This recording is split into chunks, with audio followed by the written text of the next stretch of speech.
ભાવનગર શહેરના મફતનગર વિસ્તારમાં આવેલા મનાભાઈ ચોકમાં ગઈકાલે રાત્રિના સમયે બે પક્ષો વચ્ચે સામસામે જૂથ અથડામણનો ઘાતક બનાવ બનતા ચકચાર મચી જવા પામી છે. ઘર પાસે રાડો પાડવા જેવી સામાન્ય બાબતે શરૂ થયેલા ઝઘડામાં બંને પક્ષના લોકોએ એકબીજા પર તલવાર, ધારિયા અને લોખંડના પાઇપ જેવા જીવલેણ હથિયારો વડે હુમલો કર્યો હતો. આ મારામારીમાં બંને પક્ષના અનેક લોકોને ગંભીર ઈજાઓ પહોંચતા સારવાર અર્થે સર ટી હોસ્પિટલ ખાતે ખસેડવામાં આવ્યા છે. ઘટનાને પગલે સમગ્ર વિસ્તારમાં ભારે તંગદિલી ફેલાઈ ગઈ હતી.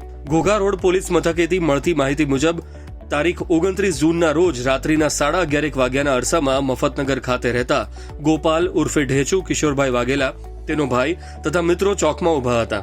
આ સમયે મહેશ બુધાભાઈ ગોહેલ અને તેનો પરિવાર ત્યાં આવીને ઘર પાસે કેમ રાડો પાડો છો તેમ કહી ઝઘડો કરવા લાગ્યા હતા અને વાત વધુ વણસી ગઈ હતી.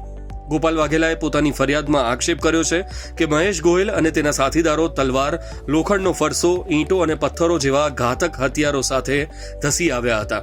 આ હુમલામાં ગોપાલને માથા અને હાથના ભાગે ગંભીર ઈજાઓ થતા ટાંકા લેવા પડ્યા હતા, જ્યારે તેના મિત્ર ચેતનભાઈને પણ ગંભીર ઈજા થઈ હતી. આ મામલે ગોપાલે મહેશ ગોહેલ, કલ્પેશ ગોહેલ, કિશોર ગોહેલ તથા કરણ ગોહેલ સહિત 4 શખ્સો સામે ફરિયાદ નોંધાવી છે. બીજી તરફ સામા પક્ષના મહેશ ગોહેલે વળતી ફરિયાદ નોંધાવતા જણાવ્યું છે કે ગોપાલ વાઘેલા અને તેના સાથીદારો લોહી લુહાણ કરવાના ઈરાદે તલવાર, લોખંડના પાઇપ, છરી અને ધારિયા જેવા હથિયારો લઈને ટોળું ભેગું થઈને આવ્યા હતા. આ ટોળાએ મહેશ, તેમના પિતા બુધાભાઈ અને ભાઈ અલ્પેશ પર જીવલેણ હુમલો કર્યો હતો.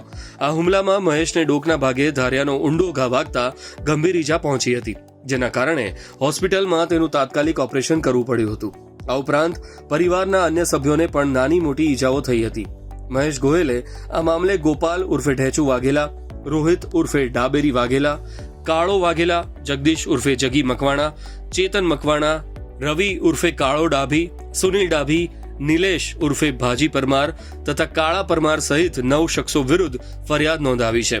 ઘટનાની ગંભીરતાને પગલે આસપાસના લોકોમાં નાસભાગ મચી ગઈ હતી. જાણ થતાં જ 108 એમ્બ્યુલન્સની ટીમ તાત્કાલિક ઘટના સ્થળે દોડી ગઈ હતી અને તમામ ઈજાગ્રસ્તોને લોહી લુહાણ હાલતમાં ભાવનગરની સર ટી હોસ્પિટલ ખાતે ખસેડ્યા હતા. હાલમાં બંને પક્ષના ગંભીર રીતે ઘવાયેલા લોકો ટ્રોમા સેન્ટર ખાતે સારવાર હેઠળ છે. ઘોઘા રોડ પોલીસે બંને પક્ષની ફરિયાદોના આધારે કુલ 13 શખ્સો સામે ગુનો નોંધીને કાયદેસરની તપાસ અને પકડવાની તજવીજ હાથ ધરી છે.